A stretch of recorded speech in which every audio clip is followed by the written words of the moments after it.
très chers téléspectateurs, bienvenue dans votre grand plateau spécial qui va recevoir pour vous ce soir un invité, lui qui est le président fondateur, initiateur de ce grand mouvement citoyen, pas un citoyen plus que moi, SCM en sigle. Il s'agit bel et bien de M. Roland Ngoyi. Bonsoir, M. Roland Ngoyi. Bonsoir, M. Doudou. Vous allez très bien? Parfaitement bien. Et je vous vois très souriant. Quelles sont les bonnes nouvelles? Bon, les bonnes nouvelles qui nous viennent d'Iloalaba profond, c'est celle qui a été décidée à la 63e Conseil de sécurité, présidé par le chef de l'État Félix Antoine Tshisekedi Tshilombo, que le VPM de l'Intérieur, Maître Jacquemaine Chabani Louko, il a pris l'initiative de vouloir rétablir, si toute l'étendue de la République, 9 personnes qui ont été suspendues de manière préventive. En particulier, c'est la commune de Fungome qui s'est vue aujourd'hui rétablie dans ses droits. Maître Lessin Kaleng Tamb, Lessin, qui a été rétabli dans ses fonctions. Il y a une année déjà passée, quand même, la suspension a été largement dépassée. La suspension qui était prévue pour 30 jours, 90 jours préventifs, mais ça a été dépassé quadruple. Alors jusqu'aujourd'hui, quand même, c'est aujourd'hui que cette nouvelle a gagné la commune de Fungome et toute la population était en liesse. Il y avait que des joies à ce qui concerne cette bonne nouvelle pour les grands bâtisseurs, les petits bétons du Lualaba. Le petit béton du Lualaba. Ouais. Il a été réhabilité et c'est la joie dans la commune rurale de Fungome, donc sans pour autant qu'il y ait peut-être une partie de la population qui pourrait comme ça s'en opposer à cette décision. Ah oui. Parce que quelqu'un m'a appris qu'il y a une frange de la population qui essaie comme ça de dire non à cette réhabilitation. C'est comme à l'accoutumée, on peut dire dis-moi qui te fréquente et je peux te démontrer qui tu es. Alors, à ce qui concerne ces petits groupes d'individus, ça était même à l'aube de la nomination, à la promulgation de ces décisions du chef de l'État qu'il avait pris pour nommer les acteurs de la petite et de la grande territoriale. Il y a eu toujours ces gens-là qui manifestaient et qui voulaient protéger le pouvoir du régime passé. Alors, ils se sont encore démarqués aujourd'hui avec un petit groupe d'individus comme vous le voyez là. C'est presque 15 personnes qui se réclament des travailleurs, tantôt ils se réclament des jeunes, tantôt ils se réclament du parti politique. Mais la thèse qui semblerait être exacte, ces gens sont les membres d'un parti politique ici du PPRD. Alors, c'est alors qu'ils ont manifesté leur petit mécontentement, mais la population de Fungome est représentée à plus de 400 000 personnes. Mais quand vous voyez cet échantillon des hommes lésés qui profitaient quand même au malheur des milliers de personnes de Fungome, qui décriaient la médiation de la République, mais quand même, ils se sont distingués toujours à leur méchanceté, comme ils ont fait à l'aube de l'ordonnance présidentielle nommant, si toute l'étendue de la République, dans la petite et dans la grande territoriale. Très bien. Alors, ça c'est une très bonne information, une très bonne nouvelle. Oui. Pour la population de la commune rurale de Fungome, réhabilitation de petit béton. Est-ce que petit béton, c'est ça? Oui. Qu'est-ce qu'il lui a fait là-bas en termes de réalisation? En termes de réalisation, c'est un bourgmestre comparable à un gouverneur de la province, mais il a réalisé plusieurs réalisations. Ça, c'est un autre débat qu'on va tabler. Mais moi, je verrais que nous puissions descendre sur le terrain avec Mme Karine. On nous dit pour que nous puissions taper du doigt tout ce que le bourgmestre, le petit béton a pu comme ça faire. J'aimerais que Maman Karine nous dit et moi, nous puissions venir là-bas pour vérifier et surtout pas taper du doigt cette réalité. Oui, comme le nom le démontre, lui, il est le Saint Kaleng Tamb, c'est-à-dire l'Esprit Saint dans un corps saint. Quand même, c'est un grand réalisateur et c'est un bon élève du chef de l'État, Félix Antoine Tshisekedi Tshilombo, que nous mettons aussi un coup de chapeau. à lui pour son œil regardant, pour essuyer les larmes de la population de Fungurume. Voilà, alors place à notre actualité, et ce qui est d'abord l'élément clé, et surtout de l'actualité, c'est d'abord le dialogue. Le dialogue, entre nous soit dit, est-ce que le dialogue peut résoudre les problèmes que nous avons dans notre pays?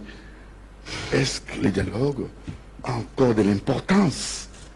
Est-ce que le dialogue pourra comme ça résoudre la crise que nous avons à l'est du pays?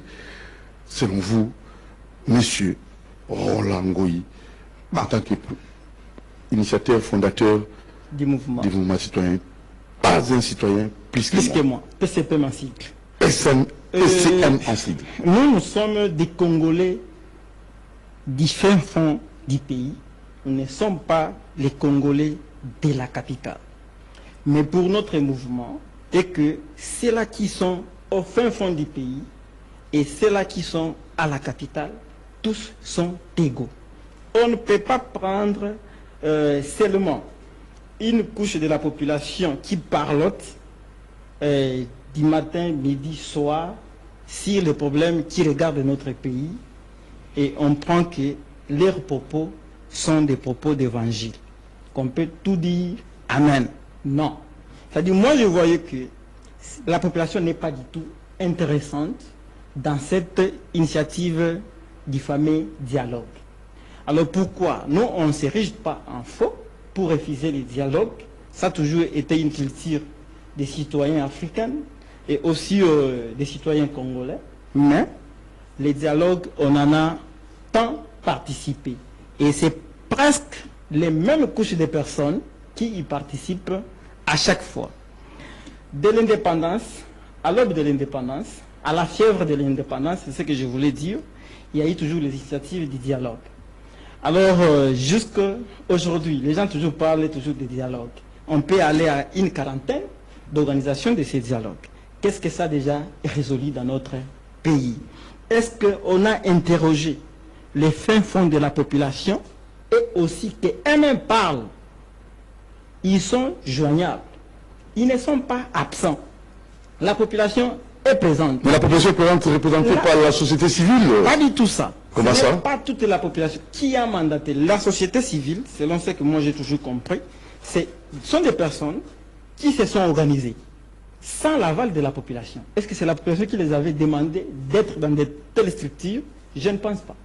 C'est une demande de la population, ce n'est pas une demande de la population. Est-ce qu'ils sont en train de travailler pour le compte de la population? Ils ne sont pas en train de parler pour le compte de la population. Comme la population elle-même est là, c'est bien d'interroger la population. La population n'est pas absente, mais ils sont peut-être 10, 15, 20, 100 personnes. Ce n'est pas les 100 millions de Congolais. Ce n'est pas les 100 millions de Congolais, mais l'opposition quand même. Écoutez-moi, que ce soit l'opposition. Chacun a son historique, chacun a son historique de ce qui s'est retrouvé peut-être dans l'opposition. Et chacun aussi a son histoire qui l'accompagne quand il est encore au pouvoir. Alors, dans ce cadre-là, tous ces gens-là sont des belligérants. Que ce soit ceux-là du pouvoir, que ce soit ceux-là de l'opposition, que ce soit ceux-là de la société civile, soi-disant société civile, qui se disent qu'ils sont les porte-parole de la population. La population a la bouche, a les oreilles et a les yeux aussi. Mais les pouvoirs, pourquoi est-ce que taxer les pouvoirs d'être belligérants? Non, je dis ceci. Tout le monde. À ce qui concerne, que ce soit le pouvoir et à la conquête de gagner la confiance de la population. Il y a une guerre de gagner la confiance de la population. C'est alors que je les appelle des belligérants. Vous comprenez? Quand on veut gagner la population, tous sont ils se rappellent. La course au pouvoir. Oui, ils sont en train de chercher à tourner l'attention de la population vers ceux-là qui sont au pouvoir. Ils sont en train de chercher que la population regarde de leur côté. C'est alors que le pouvoir pose de bonnes actions.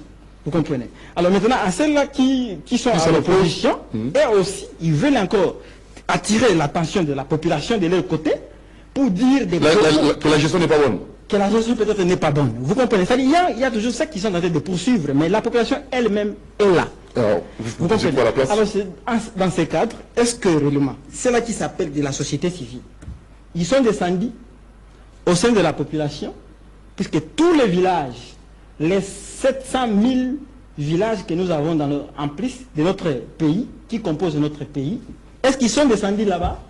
Ils sont descendus là-bas pour demander à cette population-là que... ils sont descendus là pour demander à cette population-là que non, il y a l'initiative du dialogue. Il y a une couche de population qui n'a pas les médias, qui ne sont pas connectés dans les réseaux sociaux. Les médias n'arrivent même pas là, au fin fond.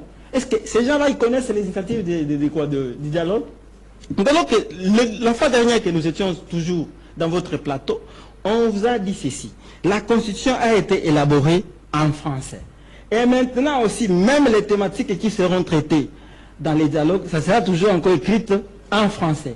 Est-ce que les 4 langues nationales sont réellement... les thèmes, les thématiques de ces dialogues sera vraiment vulgarisé à la population pour que la population elle-même s'exprime? Pour moi, je demandais qui? Comme c'est le chef de l'État qui a le mandat du pays, c'est-à-dire, il était nécessaire que le chef de l'État puisse prendre l'initiative de descendre, puisque c'est les seuls répondants envers les tiers à la gestion de notre pays. Alors ce n'est pas quelqu'un d'autre qui peut aller représenter cette population. La personne qui a la confiance de cette population, qui a reçu mandat de cette population, c'est le chef de l'État, Antoine Tshisekedi Tshilombo. Et lui, moi je l'appelais, je l'exhortais de descendre. Si toute l'étendue de la République démocratique du Congo, dans les 145 territoires, pour voir dans les 33 villes et aussi des communes, pour consulter cette population-là. Appeler des figures qui sembleraient être emblématiques, qui gagnent une petite confiance de la population tellement minoritaire, et écouter seulement ces gens-là, ce n'est pas ce que dit la population. Demandons ce que dit la population à ce qui concerne les dialogues. Alors, à ce qui me concerne, vous voyez, quand même je remercie notre caméraman de nous rapporter ça.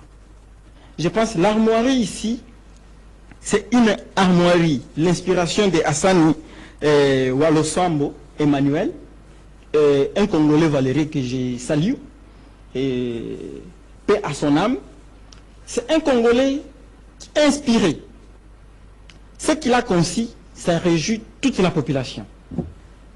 Le socle là où repose notre devise, justice, paix et travail, ça représente notre pays.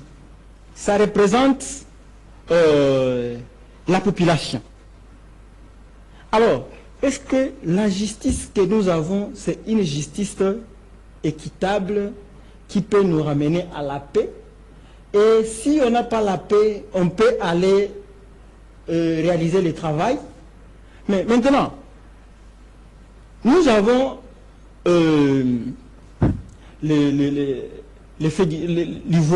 l'ivoire d'éléphant.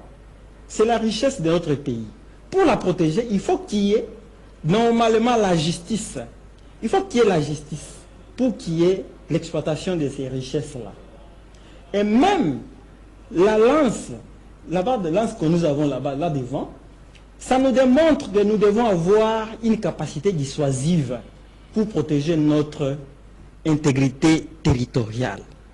La résolution, c'est-à-dire ici, sur notre armoirie, on ne nous parle pas là-bas du dialogue.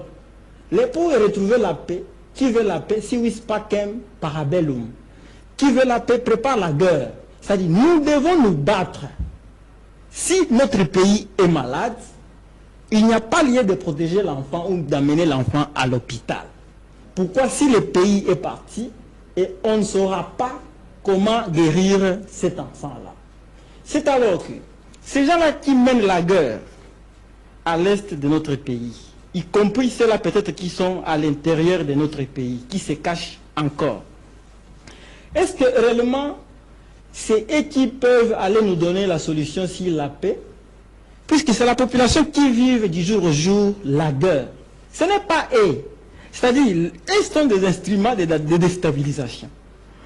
La population, c'est elle qui vive la guerre, la vraie guerre. C'est la population qui vit les conséquences de la guerre. C'est-à-dire, il faut demander cette population-là, c'est elles qui connaissent bien comment on peut trouver la paix dans leur environnement. Alors, si on exclut la population et on trouve qu'on peut aller consulter ou bien on peut aller appeler les meneurs de troubles dans notre pays, que c'est avec eux qu'on va trouver la paix, là on se trompe. C'est alors qu'il y a multiplicité des dialogues et sans solution. C'est alors que moi je soutiens nos FRDC et je soutiens nous aussi la population qui est au front, puisque les FRDC ne vivent pas seuls. Il y a la population qui cotise des petits miettes pour cette population avec les efforts du gouvernement en place pour que cette population se retrouve quand même en paix. Est-ce que quelqu'un qui est là, qui prend peut-être une partie de notre pays dans sa gestion, et il n'y a pas l'école, ces gens-là, les enfants sont en train de passer les années d'études. Est-ce que ces gens-là, ils s'en soucient de cette population? C'est-à-dire qu'il faut demander à la population qui est là-bas, qui ne va pas à l'école, qui manque de l'eau. Alors ça sera comment maintenant? Ça sera comment? Associer la population? Est-ce que ça sera comment? Associer la population. C'est ce que je dis. J'ai déjà donné la piste de solution. Je demande au chef de l'État de faire un tour du pays. Le tour du pays. Okay, consulter cette population-là. C'est ça. Ça sera un grand travail.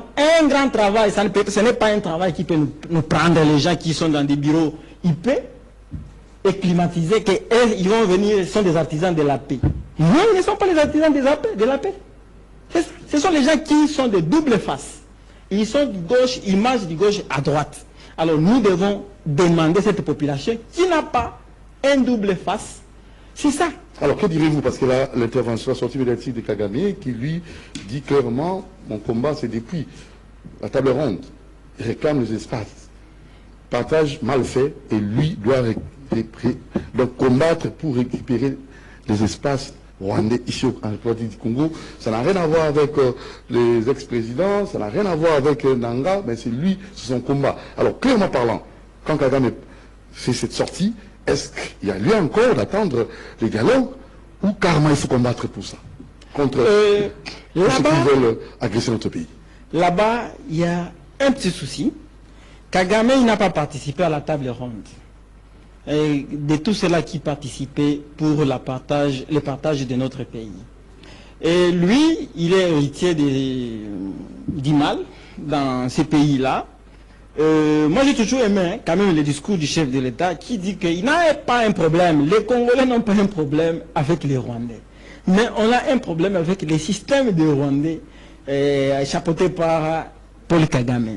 Bon, comment on peut faire comme l'incantation? Moi, je n'aime pas, je souffre. Et même quand vous me voyez, je souffre, je peine comment citer Paul Kagame. Pourquoi? On est comme si en train de faire l'incantation pour le nom de Paul Kagame. Alors ça, c'est minimiser les 100 millions de Congolais. La valeur d'un pays, c'est sa population. C'est la première richesse. Si on prépare bien cette population, et nos voisins vont toujours nous respecter. On ne peut pas vraiment continuer à chanter cette chanson-là, de citer le monsieur d'en face.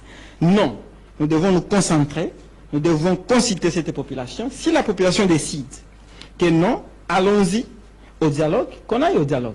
Si la population vous dit que la solution, ce n'est pas ça, on va opter à ce que dit la population. Pourquoi cette initiative ça a été prise à l'aube de la conférence nationale souveraine? Alors ça dit, on ne devrait pas se fier seulement à cette petite couche qui est dans les bureaux IP ici à Kinshasa. Non. Écoutez aussi les voix qui viennent de l'intérieur. À cause, à ma qualité du président national des mouvements, pas un citoyen plus que moi, que le chef de l'État nous écoute, que le chef de l'État nous écoute, qu'il puisse quand même consulter les couches les plus, qui vivent dans les plus fonds du pays, qui n'écoutent pas seulement ces gens-là qui vivent ici. Non, ici il n'y a pas la guerre, même s'il y en a, bon, ce n'est pas des manières pratiques, c'est des manières théoriques. Alors ceux-là qui vivent la guerre, c'est eux aussi qui sont les artisans de la paix. Pourquoi ils ne voudront pas continuer à vivre toujours avec cette tension qui retarde leur développement? C'est ça. Alors, il n'y a pas zéro école. Depuis que les gens là qui sont de l'autre côté là, ils ont occupé. Il n'y a pas. Est-ce que vous avez déjà écouté qu'ils ont déjà construit une école, même embelli la peinture, même un tableau? Ils n'ont pas souci de ça. Ils sont en train de poursuivre autre chose. Ils ne sont pas en train de poursuivre pour défendre les intérêts du peuple congolais. C'est d'abord que le monsieur d'en face, qui occupe ce pouvoir-là, qui cherche à être peut-être éternel, mais je pense que son temps est déjà révolu. Nous allons reprendre nos territoires avec le soutien des FARDC. Nous voulons que ces FARDC-là aient, nos forces armées, aient un pouvoir dissuasif pour quand même les défaire. C'est ça. Très bien. Merci beaucoup. Alors nous aimerions aussi savoir un peu, vous qui vivez là-bas, donc le Lualaba profond, se retrouve avec ces citoyens dans l'exploitation minière actuellement, comparativement à la GECAMINE. Ok. Merci beaucoup, Monsieur Doudou, de cette question de du géant mineur, la GECAMINE. L'exploitation actuelle, la population ne semble pas sentir un changement. Comment? Le code minier de 2002, ça a été révisé avec un retard en 2018. Moi, je proposais quoi? Que les chefs de l'État, comme nous arrivons d'ici là en 2018, que 2018 soit, et 2028 plutôt, que 2028 soit essentiellement l'année de la modification du code minier. Pourquoi? Parce que c'est de 2018 à 2028, ça va faire totalement 10 ans. Alors, ce code minier, ça devrait être modifié en 2012.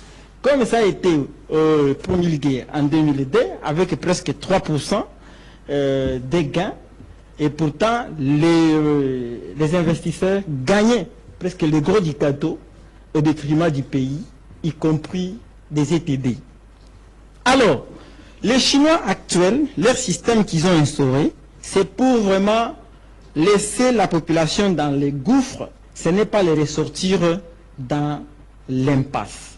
Alors, je ne vois pas à quoi ça nous sert de continuer toujours avec les Chinois, puisqu'ils ont déjà démontré leurs limites. Quand vous voyez les images de l'exploitation minière, un expatrié, il entre même dans les...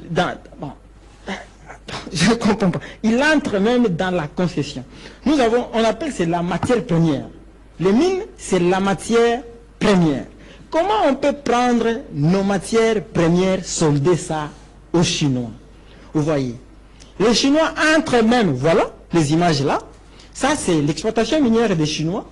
C'est eux qui sont en train de, même d'aider les creuseurs du Lualaba. Ça, c'est le Lualaba profond. Alors, ce n'est pas Kolwezi. Lualaba, ce n'est pas seulement la ville de Kolwezi. Ça aussi, c'est le Lualaba profond. Voilà comment nos concitoyens sont en train de souffrir là-bas, y compris les Chinois. Est-ce qu'un Congolais peut quitter ici, aller aussi en Chine, si on se compare en termes d'État? Est-ce qu'un Congolais peut aussi quitter, aller à la Chine, aller même à l'appui, là où il y a des creuseurs, du creusage artisanal? Je ne pense pas. Comment on peut solder notre pays avec cela? Moi, ça, je condamne. C'est ça, hein, les images du Lualaba profond. donc ça, c'est Les gens sont là, sont en train de circuler. ce sont vos images. Et quand vous quittez, j'appelle aussi, oui, et puis j'appelle aussi d'autres personnes hein, qui puissent venir me contredire. Quand vous prenez Ethiopian Airlines, vous allez voir qu'il y a un flux des Chinois qu'on déverse dans notre pays, de manière incontrôlée.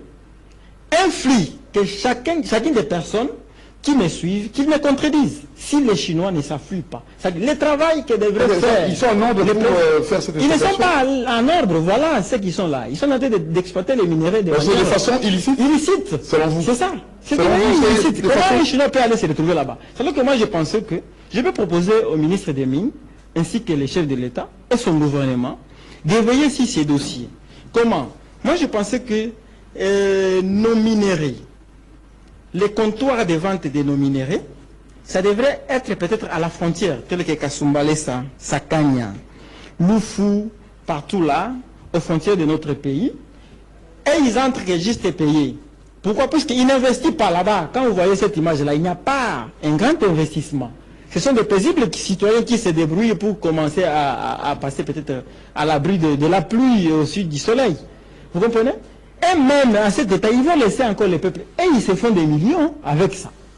Ils se font des millions, mais la paisible citoyen reste toujours comme ça. Alors quelle est la solution selon vous pour alors quand vous prenez la GECAMINE, quand vous prenez la GECAMINE, à ce temps-là, la GECAMINE seule faisait vibrer toute la République démocratique du Congo. C'était une fierté. Et c'est pour cela, en termes de symboles, on met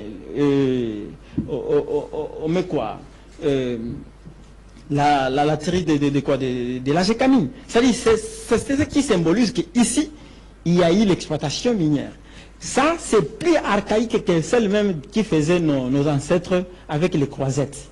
Nos ancêtres faisaient les croisettes en toute responsabilité. Nous devons gérer nos ressources, nos matières premières avec valeur. On doit les faire respecter envers d'autres pays qui veulent investir ici, qui sachent que nous-mêmes d'abord, nous respectons nos pierres précieuses. On ne peut pas exposer nos pierres précieuses de cette manière-là. C'est comme si on ne comprend pas. C'est alors que ces jours-là, je vous disais, il faut former, il faut encadrer nos populations, la jeunesse, qu'elles comprennent que ça, il est question des matières premières. On doit protéger, qu'on doit sécuriser. Qu'on doit sécuriser. Pour les générations présentes et futures. C'est ça. C'est-à-dire qu'on doit exploiter à petite échelle. On ne peut pas l'exploiter et les brader comme ça. Non. Pourquoi? Dans les jours, c'est épuisable. Hein, c'est épuisable. Comme c'est épuisable, c'est-à-dire, on doit les chercher dans les jours à venir, on la trouvera plus. Et la valeur qu'a les lois là-bas aujourd'hui ne sera plus encore la même valeur si on l'épuise comme on est tenté de l'exploiter là-bas. Ce n'est pas la même valeur que les lois là-bas aura d'ici 20 ans. Précisément? Ça, c'est les lois là-bas. Lois là-bas. Oui, ça, c'est à Kafoya. À Kafoya, oui. Derrière là, c'est ça. Ça, c'est à Kafoya. À Kafoya. Oui. Alors personne n'a à me contredire avec cela, mais moi, ce que j'ai décrit, dans les fins fonds, c'est les peuples autochtones, les villageois eux-mêmes, qui doivent prendre soin, en comprenant que ça, c'est l'affaire des matières premières. Ce n'est pas l'affaire des matières supplémentaires. Non, ça, c'est les matières premières et les pierres précieuses. On ne peut pas brader ça. Pourquoi nous aussi, on n'aura pas les mêmes privilèges quand nous irons en Chine? Que les Chinois restent à l'entrée de notre pays et qu'ils achètent ces minéraux et partir. C'est là qu'ils vont entrer ici, qu'ils investissent de manière légale, avec plusieurs exigences avec notre pouvoir, avec notre pays. Alors, s'il n'y a pas d'exigences, oui, ils veulent y laisser aller et ils vont y descendre. Même dans la pluie, les Chinois y entrent. Mais c'est compliqué.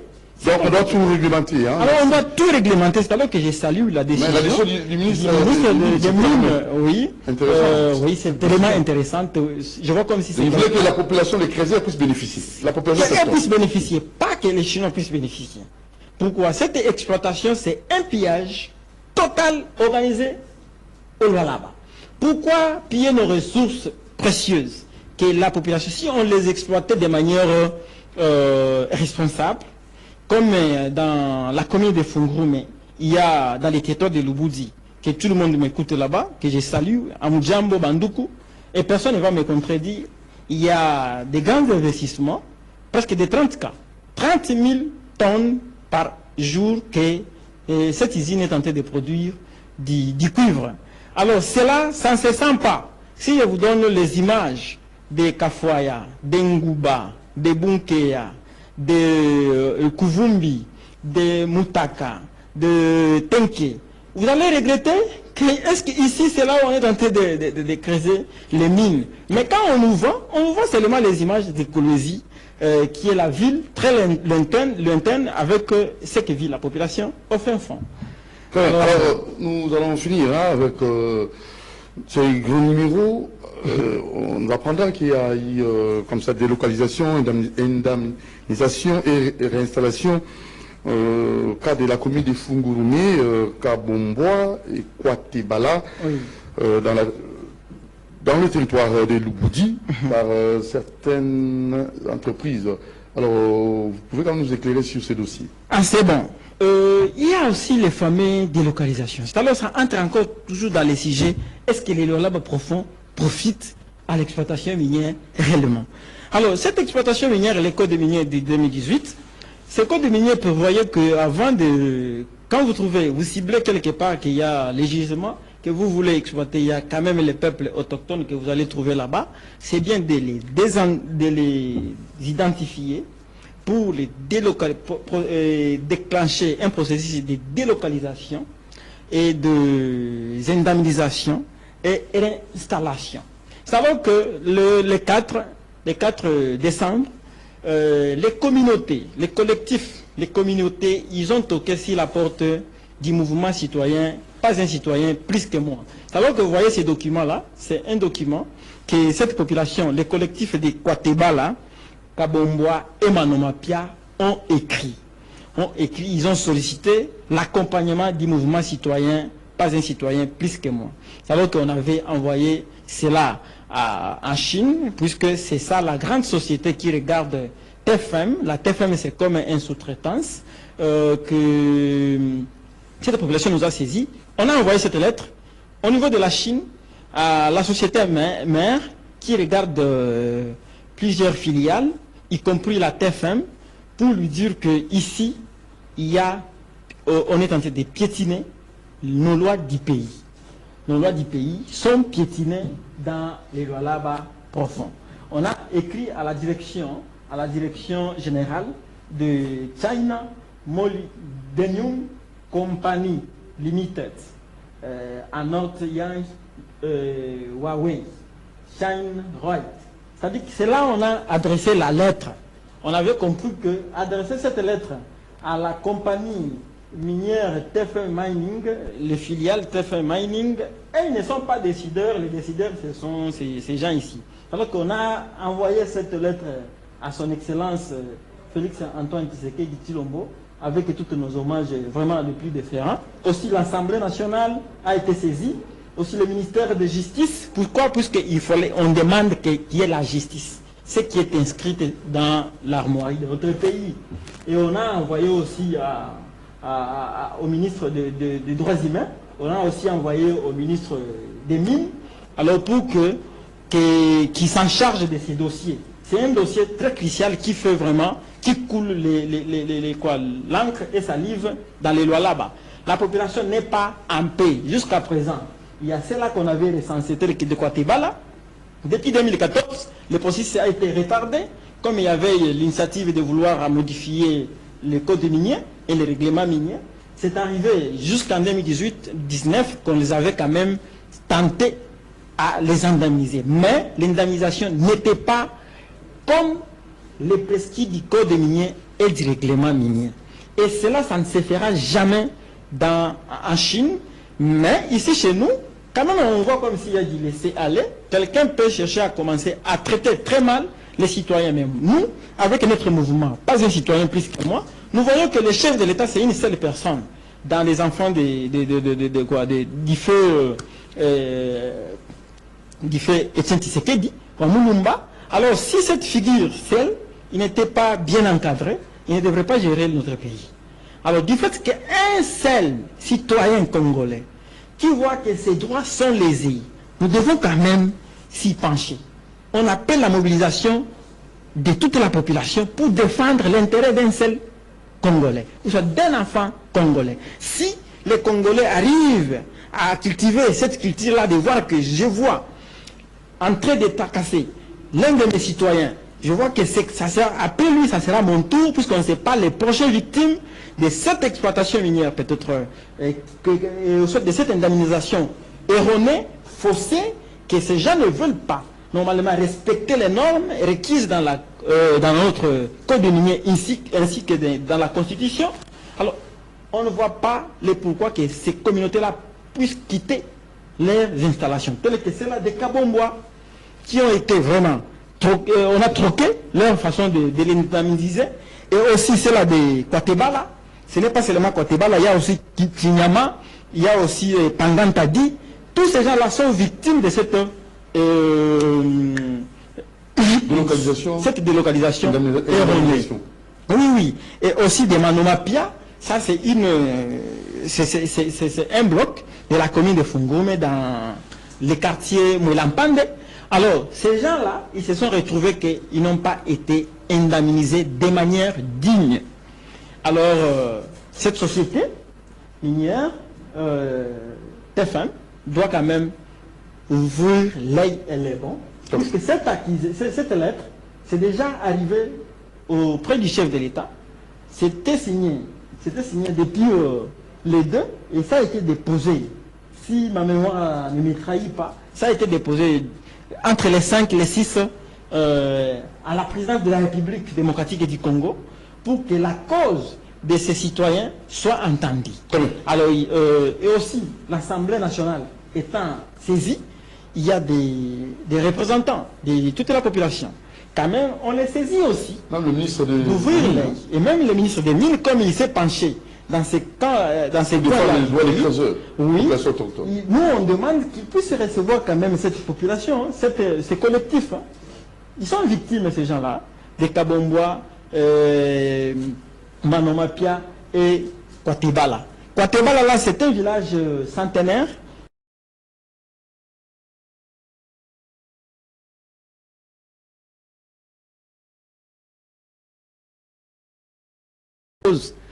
À ma qualité du président national des mouvements